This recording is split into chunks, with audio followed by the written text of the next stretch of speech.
Hello, traders. FX Pip Collector here. Today is Monday, September 23rd, and this is my recap at the top of your videos of the day. And gold came in number 2 today, so we're going to do a quick recap on the 1 hour time frame. If you didn't see my full top-down analysis on gold from this morning, make sure you check out the video linked at the end of this video over here.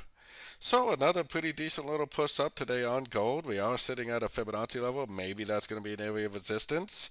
If you've been watching my videos lately, even though we have been in all-time highs, I've been telling you to continue to look for longs on all of my videos. And also, if you've been following my videos, hopefully you do recognize this shape that this made.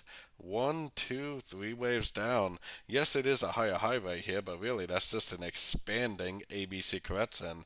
Definitely a very, very recognizable pattern. Definitely another very nice entry to go long. And guess what I'm doing now? I mean, if it breaks short to the downside, I probably still would even go short. I would actually probably throw my Fibonacci retracement out here, and I would still look for 3 waves down to go long again. Otherwise, if it doesn't break structure and it makes another little 3-wave pullback, why not just continue to go long?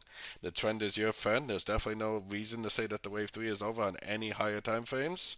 Trend is up on every single time frame, so guess what I'm doing? I'm looking for longs in an uptrend, at least until the higher roadmap time frames tell me otherwise. So we do have some news to look forward to and over the next day. First of all, we got Aussie interest rate this evening or tomorrow morning, which they are not planning on lowering interest rates, but who knows? We got the press conference for Australia, which definitely should be something to look out for. We got somebody in Japan speaking. And then consumer confidence in the U.S. New York session is probably the next big thing to look out for. The rest of this news is probably not really too much of a big deal at all. But anyways, definitely don't forget to join my free Discord group, which is linked down here in the corner. And as always, thank you and happy trading.